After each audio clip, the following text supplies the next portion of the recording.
If I had to start learning piano from scratch again, I'd ditch most of the typical rules and just focus on these 5 simple things. Because here's the brutal truth. My adult students, many who've never even touched a piano, are now playing real songs in just a few months using concepts that took me literally years to figure out. Honestly, I wasted years practicing the wrong way, and chances are you might be too. So today I'm giving you these 5 shortcuts to learn faster, play better, and skip all the frustration. If you're watching this, chances are you've either been trying to learn piano and it's just not clicking, or you're thinking about starting but wondering if it's even worth it. Let me be real with you. I used to think the only way to learn piano was the way I was taught. Classical training, sheet music, children's songs. And sure, it worked, but it was slow. It was frustrating, and honestly, it crushed my creativity. For years, I taught that same traditional method to my students. And you know what kept happening? They got overwhelmed. They didn't feel musical and they quit. And it broke my heart because they loved music. They just didn't love the method. So I rebuilt everything. I stripped it down to what actually matters for adult learners. And the results speak for themselves. Jim sold his motorcycle to buy a piano when he retired. He tried all kinds of apps and books and nothing stuck. But 3 months into learning piano with my method, he was playing Billy Joel.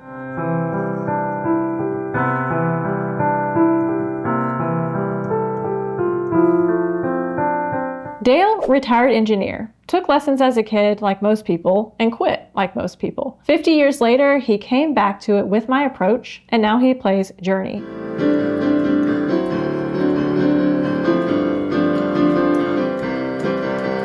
So if you're thinking it's too late for me, or I'm not musical, or even I just want to play real songs but don't know where to start, you're in the right place. You just need the right concepts to focus on, and we will go over that today. Before we dive in, I highly recommend grabbing my free piano practice planner. It walks you through how to learn your first real song in just 7 days, while helping you build a practice routine that actually sticks. Just comment practice planner below and I'll send it your way. All right, let's go. Number 1, master the language of music. Start with chords. Let's start with the foundation, chords. If I could go back to the very beginning, I would stop worrying about note reading, finger numbers, or memorizing random exercises, and I would immediately focus on chords. Chords are the language of modern music. If you want to play your favorite songs, understand what you're hearing, and eventually play with freedom, you need to speak that language fluently. Here's how I explain it to my students. Learning chords is like learning phrases in a new language. Sheet music teaches you how to spell every single word 1 letter at a time, which is slow and robotic. But when you learn chords, you're learning musical phrases, blocks of meaning. That's how real people speak. That's how real musicians play. And when you do this right, you start to develop something I call musical intuition. You can hear where a song is going before it gets there. You recognize progressions, your hands just know where to go. I teach something called the chord ladder to help you build this fluency. And it's super simple. Here's how it works. First, you start by learning and writing out all 12 major and minor chords. Then you focus on just a few chords at a time and practice each one all the way up the piano from low to high. So here's an example of me doing the chord ladder with C major.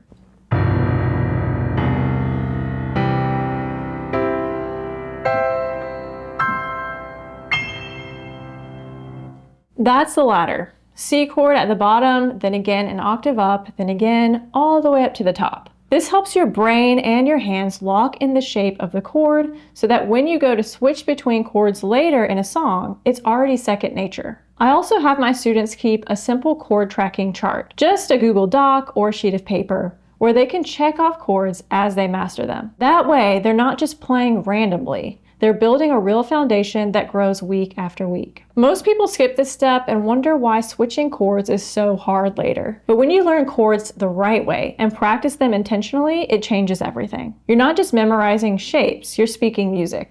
Number 2, train like a pro, not like a repeater. Here's the second thing I wish someone had told me. Stop running the whole song. Start fixing the one spot that's broken. Most people, especially adults, sit down at the piano, start from the top of the song, and play till they mess up. Or worse, they keep playing through the mistake like it didn't happen. Then they go back to the beginning and do the same thing over and over again. Same mistake, same moment, over and over. What's actually happening is that they're training themselves to play that part wrong. That mistake is now getting 10 times the reps of anything else in the song. And the brain, it's confused. It's like, okay, you've shown me 5 different versions of this section.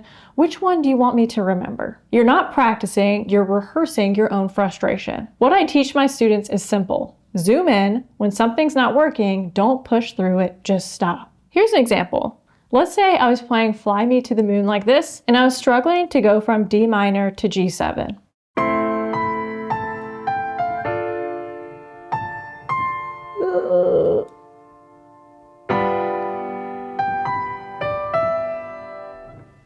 Let's say I always mess up this part, but I keep going either way. That's not the right way to do this. Narrow in on the problem area. So if I'm struggling to go from D minor to G7, then practice D minor to G7, like this. Over and over until it's easy. Then I would add my right hand back in.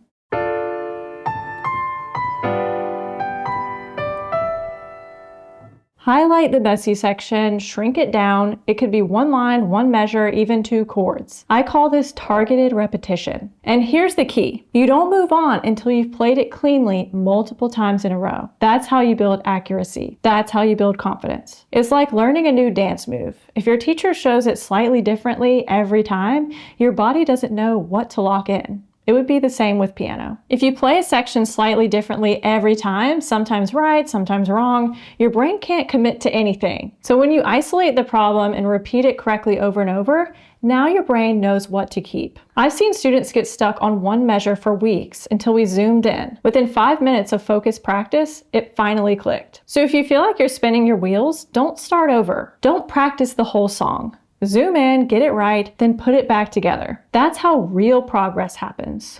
Number 3, creativity isn't a bonus. It's a skill you need to practice. The third thing I wish I'd done sooner, actually practice being creative. This one's personal for me because I was classically trained. I learned to follow the rules. I played what was written. Every note had to be exact. And because of that, the idea of just sitting down and making something up at the piano, that felt weird. It felt vulnerable and honestly kind of wrong. I didn't know where to start. I didn't feel creative enough to improvise. But here's what I've learned from teaching hundreds of adults. Creativity isn't something you wait for. It's something you practice. And when you practice it consistently, even in a super simple way, it becomes one of the fastest paths to confidence and enjoyment. So here's an easy way to get started, even if you've never improvised before. Try this chord progression. C to G, A minor, F. Now I'm going to give you 3 ways to play it. First, just an arpeggio. Break up the chord into individual notes.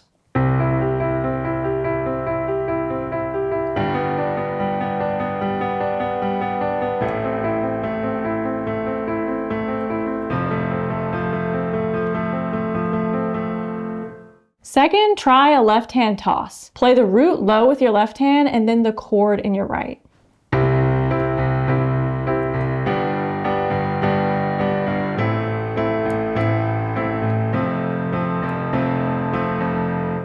Third, try broken chords in your right hand. Play fingers 3 and 5 together and then your thumb like this.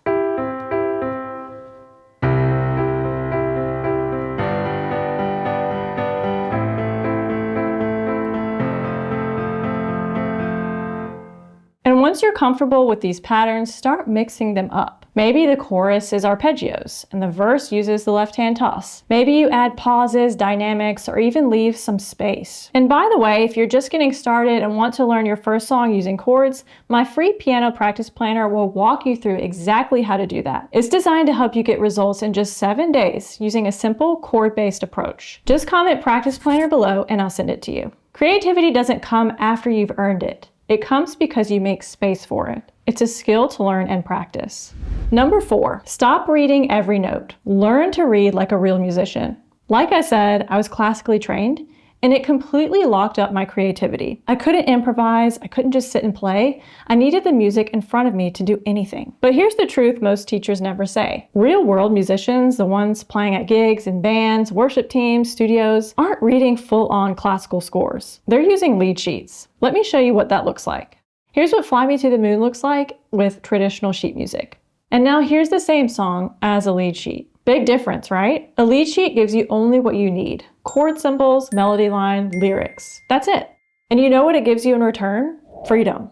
Freedom to play it your way. Freedom to choose the rhythm, the groove, the style. Freedom to actually express yourself, not just mimic what's on the page. For adult learners, this changes everything. Because let's be real, you're probably not trying to become a classical concert pianist. You just want to sit down, play real songs you love, and enjoy the music. Lead Sheets lets you do that sooner. And when you pair them with the chord skills and creativity practice we already talked about, the whole process unlocks. You're not memorizing anymore, you're not glued to the paper, you're actually playing. Here's a simple version of Fly Me to the Moon as a lead sheet.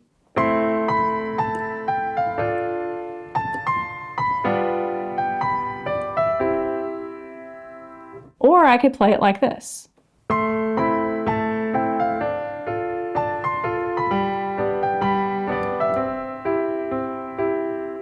If you've ever felt overwhelmed looking at sheet music, you're not alone. You don't need a decade of music theory to sound great. You don't need to learn how to read like a real musician. And that's what you're doing here.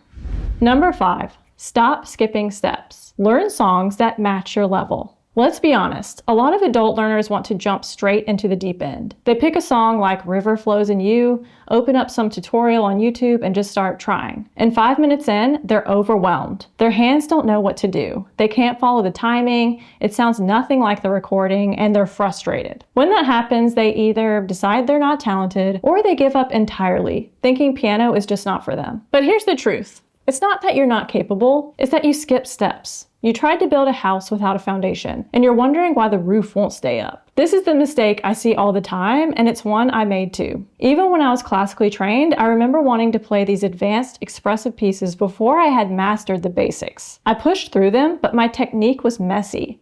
My confidence was low, and honestly, my playing didn't really sound that good, because it was out of my reach. So here's the rule I give my students now. Only focus on 1 to 3 songs at a time. Pick songs you can play and maybe one that stretches you just a little. Why?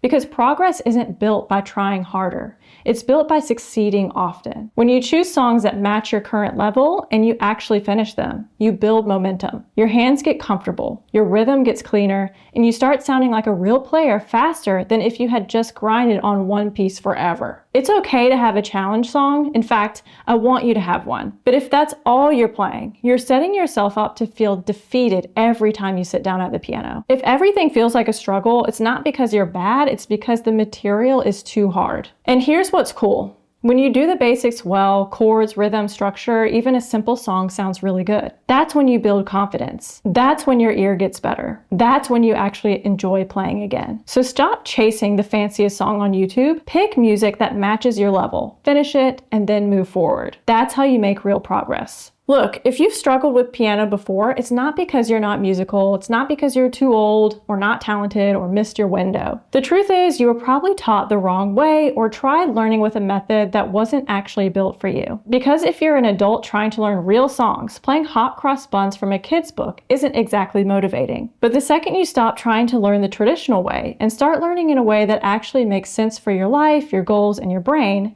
things start to click. And when it clicks, it gets fun. And when it's fun, you keep going. And when you keep going, you get good. So no, it's not too late.